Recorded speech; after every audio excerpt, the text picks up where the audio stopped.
तो स्टूडेंट आइए हम बात करते हैं पायरो एसिड के बारे में। पायरो एसिड आपका क्या होता है इसके बारे में मैं आपसे बात करना चाहता हूं। तो चलिए हम इसी के बारे में आपके टॉपिक से डिस्कस करता हूं कि पायरो एसिड में होता क्या एक्चुअली।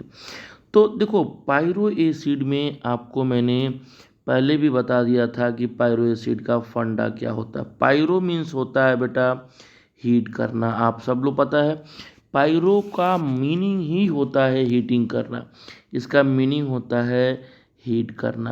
यानी हीट करना क्या होगा इसमें, ये देखो आपको मैंने यहाँ समझाया है कि आप क्या करिए, 2 मोल ऑक्सी एसिड ले लीजिए। आप क्या करिए, 2 मोल आप ऑक्सी एसिड कंसिडर करिए और 2 मोल ऑक्सी एसिड में से अगर आप यहाँ से 1 मोल H2O बाहर निकाल दीजिए तो जो मिलने वाला है this is called pyro acid, है ना।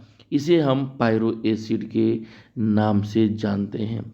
अब आपको मैं आगे फिर ले चलता हूँ कि आखिर ये 2 मोल ऑक्सी एसिड से एक अगर वाटर मॉलिक्यूल को बाहर कर देते हैं, एलिमिनेट कर देते हैं, निकाल देते हैं, तो वहाँ पे जो मिल रहा है वो आपको पायरो एसिड मिल रहा है।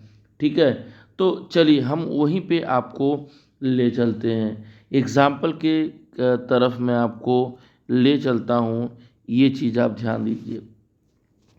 जैसे एग्जाम्पल में आप आ जाइए, एग्जाम्पल में आप अगर 2 मोल H3PO4 आप लेते हो बेटा, क्या लेते हो, 2 मोल H3PO4, और इसका नाम आप जानते हो, इसका नाम जो होता है वो आपका फास्फोरिक एसिड होता है। ठीक है, फास्फोरिक एसिड इसका नाम आप पहले से भी जान चुके हो।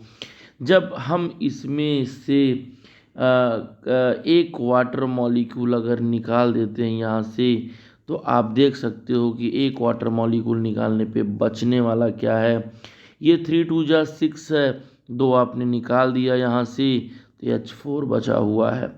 P आपके पास 2 है तो चलो P2 मैं लिख लेता हूँ। यहाँ से 4 2 8 ऑक्सीजन है तो वहाँ पे बेटा क्या किया जाएगा, एक ऑक्सीजन बाहर कर देता हूँ, क्योंकि एक वाटर मॉलिक्यूल में एक ही ऑक्सीजन होता है, तो आपको ये 7 मिल जाएगा। इसको कहते हैं पायरोफॉस्फोरिक एसिड। सिर्फ यहाँ पे प्रीफिक्स यूज कर लेना है और वो प्रीफिक्स क्या होगा, पायरोफॉस्फोरिक एसिड कहलाएगा। ठीक है, तो मुझे उम्मीद है कि आपको ये बात अच्छी तरीके से समझ में आई होगी। चलो हम दूसरे एग्जाम्पल की तरफ आपको लेके चलते हैं, और सेकेंड एग्जाम्पल है कि सपोज करिए कि मैं 2 मोल यानी 2 मोल H2SO4 को मैं 1 मोल यहाँ से H2O को रिमूव कर रहा हूँ बेटा। तो जब 1 मोल H2O को रिमूव करूँगा then it will be give H2O7 and this is called pyrosulfuric acid. This is called as pyrosulfuric acid, and which is generally known as oleum, which is used to the preparation of concentrate H2SO4।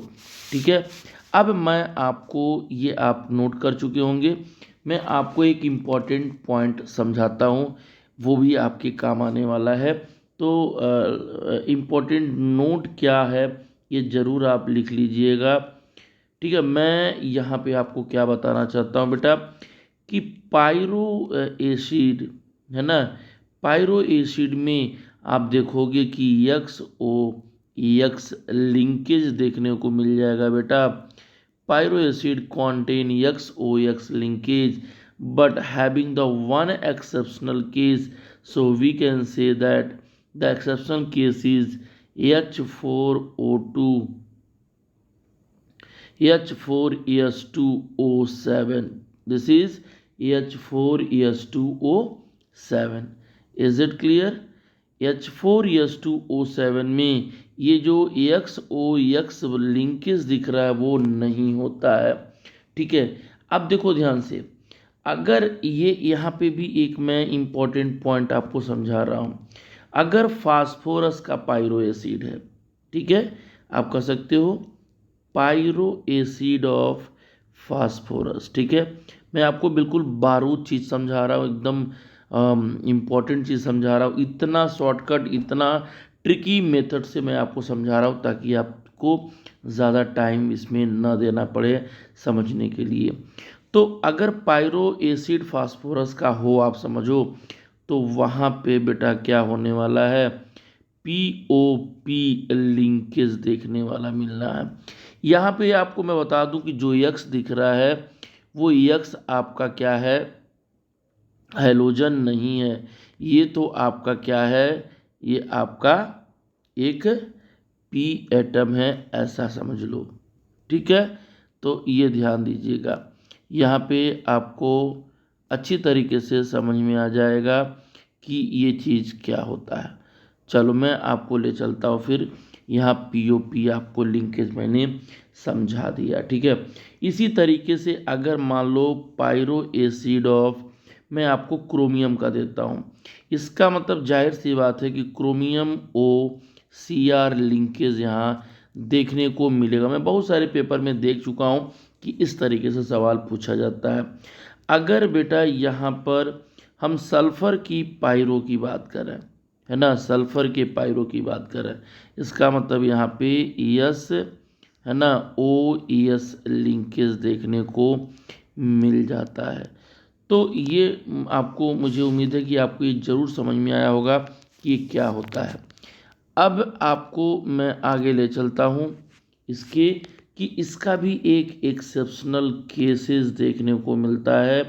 वो exceptional case क्या होता है बेटा, exception क्या होता है, उस चीज़ को समझा जाए। आपको मैं पहले ही बताया H4P2O7 है। ठीक है, और आप जानते हो किसका है ये पायरो एसिड ऑफ फास्फोरस का है।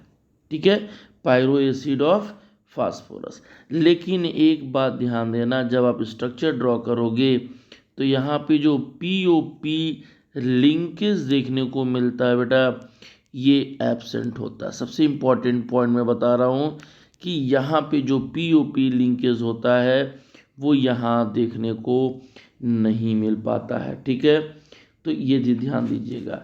अब आपको एक चीज़ और मैं आपको समझाना चाहता हूँ, उस बात को आप ध्यान दीजिए, उस बात को फोकस करिए। अगर आप पायरो लिख रहे हो, ठीक है ना, तो पायरो के बाद एक एसिड कब लगता है, ये आपको मैं समझा रहा हूँ। इसमें से मान लो फास्फोरिक एसिड, इसका एग्जांपल मैं शॉर्ट ट्रिक बता रहा हूँ। आपने एक ऑक्सीजन वहाँ से एलिमिनेट कर दिया, वो क्या बन जाएगा, हाइपो बन जाएगा, हाइपो फास्फोरिक एसिड बन जाएगा, वही चीज़ आ जाएगा, हाइपो फास्फोरिक एसिड बन जाएगा। मैं आपको एक एग्जांपल की तरफ ले चलता हूँ। ये तो आपको मैंने एक शॉर्टकट दे रखा है जिससे आप अच्छी तरीके से समझ सकते हो। तो मैं आपको शॉर्टकट के बाद एग्जांपल ले चलता हूँ। H4P2O7 आपके पास है, और यहाँ पे एक ऑक्सीजन यहाँ आपने निकाल दिया। ये है क्या एक्चुअली, ये आपका है पायरोफॉस्फोरिक एसिड है। ये आपका क्या होगा, पायरोफॉस्फोरिक एसिड होगा। जब आपने एक ऑक्सीजन यहाँ से एलिमिनेट कर रखा, then it will be give H4P2O6 and this is called as hypophosphoric acid. This is called as hypophosphoric acid. तो ये भी चीज़ आपको समझ में आ गया होगा। तो ये कॉन्सेप्ट रहा आपके पायरो के अंदर क्या क्या होता है, वो चीज़ मैंने आपको शॉर्टकट तरीके से, ट्रिकी मेथड से आपको मैंने समझा दिया। आप किसी बुक में इतना शॉर्टकट और इतना ट्रिक तरीके से आप इसको नहीं पाओगे। ठीक है, तो ये रहा। इसके बाद एक टॉपिक हम लोगों का यहाँ और स्टडी करना है जिसको कहते हैं पर ऑक्सी एसिड। क्या होता है, this is called as per oxy acid.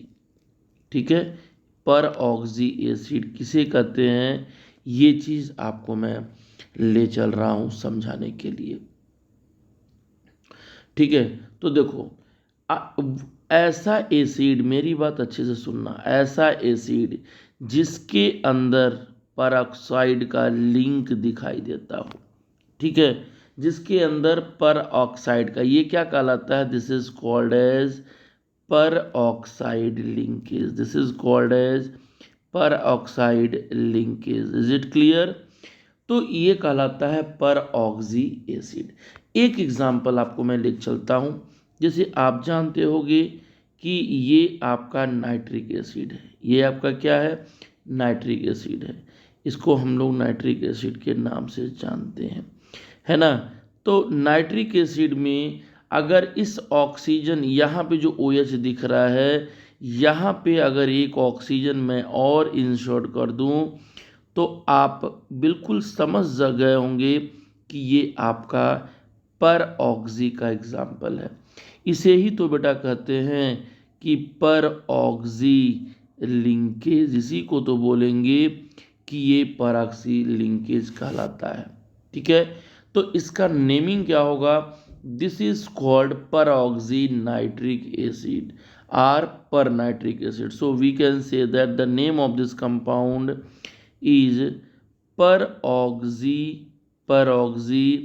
nitric acid. This is called as peroxy nitric acid or per nitric acid.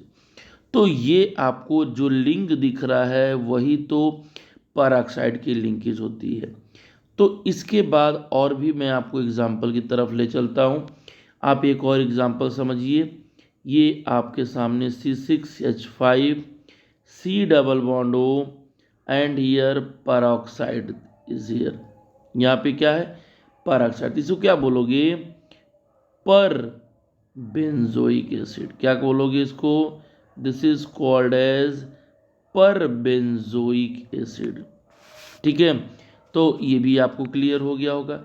इसी तरीके से आपको मैं एक और बारूद सा एग्जाम्पल लेके समझाता हूँ, और इसका जो मतलब होता है ये भी आप देख लीजिए। यहाँ पर परऑक्सी है, तो ये इसका जो नेम होगा बेटा, ये कहलाएगा पर सल्फ्यूरिक एसिड बोलते हैं। और इसका नेमिंग जो होगा बेटा वो H2SO5 होगा। और इसको जो बहुत पॉपुलर है ये जिस नाम से, उसे कहते हैं कैरोज एसिड। ये काफ़ी एग्ज़ाम में पूछा जाता है, पूछी हुई बातें हैं, इसलिए इस पर ज़्यादा फोकस किया जाए।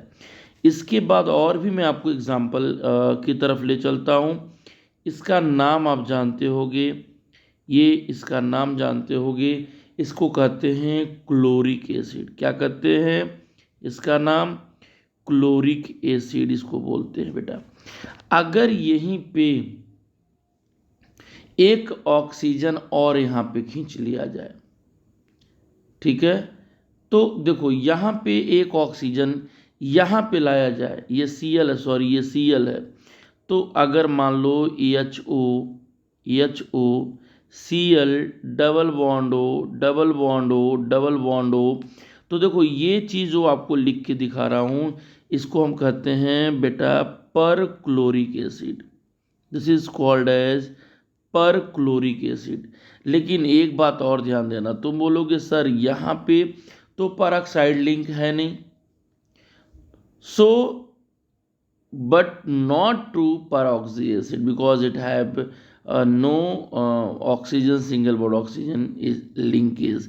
ये देखो ये ट्रू peroxy acid नहीं होता है, क्योंकि यहाँ पर ये वाली जो लिंकेज है वो यहाँ देखने को नहीं मिल रहा है। तो ये कहानी रहा। इसके आगे मैं और लेके चलता हूँ आपको, वहाँ पे आपको और समझाता हूँ एग्जाम्पल। अब इसके बाद में आप जो भी बताऊंगा वो एक्सेप्शनल इसका बताऊंगा। तो चलिए हम बात करते हैं एक्सेप्शनल केस का। ठीक है, एक्सेप्शनल केस का। आप एक बात देखो ज़रा, यहाँ पे आप देखो O2F2 का नाम सुने होंगे, ठीक है, O2F2 का। अच्छा, यहाँ पे भी बेटा परऑक्सी लिंकेज दिखेगा, ऐसा नहीं है कि नहीं मिलेगा, मिलेगा। ये परऑक्सी बॉन्ड यहाँ देखने को मिल जाता है। लेकिन बट नॉट परऑक्सी एसिड, ये परऑक्सी एसिड नहीं है, it is not a परऑक्सी acid. ये बात बहुत अच्छी सी बात मैं बता रहा हूँ और बड़ा इम्पोर्टेंट बात आपको बता रहा हूँ, ठीक है। ये परऑक्सी नहीं है, भले ही यहाँ पे आपको परऑक्साइड का लिंक दिखाई देगा, ठीक है। तो क्यों ऐसा होता है, पहली बात हम लोग डायग्राम पे ज़रा चलें, तो वहाँ पे आपको देखने को जो चीज़ यहाँ लॉजिक है, उस लॉजिक को हम समझा सकते हैं। आप देखो, यहाँ पे निगेटिव और यहाँ पर पॉजिटिव, क्योंकि माना ये जाता है कि ये फ्लोरीन जो होता है बड़ा ताकतवर होता है, मोर इलेक्ट्रोनेगेटिव होता है। तो ये परऑक्साइड होते हुए भी, यहाँ पे देख सकते हो लिंकेज होते हुए भी ये परऑक्साइड नहीं होता है। क्यों? क्योंकि सबसे मेन बात समझो, due to the presence of, है ना, ये बात जरूर नोट करिएगा, presence of partial positive charge on oxygen, charge on oxygen. और एक बार बता देता हूँ आपको कि भाई ऑक्सीजन तो भी मोर इलेक्ट्रोनेगेटिव होता है, और उस पर नेगेटिव पॉजिटिव चार्ज आने से थोड़ी सी उसकी स्टेबिलिटी में भी रुकावट आ जाता है। तो ये चीज़ ध्यान दीजिएगा। अब एक बात मैं आपसे और नोट कराऊंगा, if any element show only one oxidation state then they form ic acid. मेरी बात फिर से सुनिएगा, अगर कोई भी एलिमेंट इसको ना हो तो आप नोट भी कर लीजिएगा अपने नोट्स में, आपको काम आएगा। कोई भी एलिमेंट हो, इफ एनी एलिमेंट, कोई भी एलिमेंट हो, मैं किसी का नाम नहीं रख रहा हूँ, show only one oxidation state, ठीक है। देन उसे क्या बोलोगे, देन दे फॉर्म, वो क्या बनाएगा बेटा, इक एसिड का फॉर्मेशन करेगा। अब इस लैंग्वेज को शायद पढ़ने में थोड़ी दिक्कत हो रही होगी, समझने में, तो मैं आपको एग्जाम्पल की तरफ ले चलता हूँ। बेटा बोरान के बारे में आप जानते होंगे, बोरान क्या है, ये क्या बनाएगा बेटा, ये बनाएगा आपसे बोरिक एसिड बना देगा। क्या बनाएगा, बोरिक एसिड बनाएगा, ठीक है। अच्छा एक बात आप और जान लीजिए, +1 अगर क्लोरीन पे आता है तो उसे कहते हैं हाइपोक्लोरस एसिड। क्या होता है, हाइपोक्लोरस एसिड। जैसे एग्जाम्पल में इसको HCl लिख लो, तो ये -2 होगा ऑक्सीजन पे, ये हाइड्रोजन पे +1, तो ये +1 आ जाएगा, इसको बोलते हैं हाइपोक्लोरस एसिड। इसी के साथ साथ अगर हम क्लोरस लिख लें, ठीक है, तो HClO2 की बात कर लो, तो ये -2, ये +1 होगा, तो ये +3 आ जाएगा, ठीक है। तो ये क्या कहलाएगा, this is called as chlorous acid. इसको क्या बोलेंगे, क्लोरस एसिड बोलेंगे। इसी तरीके से अगर आप HClO3 लेते हैं तो -2 +1 हुआ, ये +5 हो गया, और इसका नाम होता है बेटा क्लोरिक एसिड। इसका नाम क्या होगा, क्लोरिक एसिड। और अगर यहाँ पे HClO4 ले लिया जाए तो ये -2, ये +1, यहाँ +7 देखने को मिलेगा, and this is called as perchloric acid, this is called as perchloric acid. तो आपको मैंने यहाँ 2 ऑक्सी एसिड को बताया, एक जो मैंने बताया आपको पायरो ऑक्सी एसिड, और एक मैंने आपको बताया पर ऑक्सी एसिड के बारे में मैंने आपको यहाँ पे समझाया है, ठीक है। तो इस चीज़ को आपको समझाया मैंने, और आगे मैं आपको ले चलता हूँ, ले करके आपको अगले लेक्चर में आऊँगा, तब आपको नई चीज़ को समझाऊँगा। चलिए इसी पे मैं अपने लेक्चर को बंद करता हूँ। Thank you.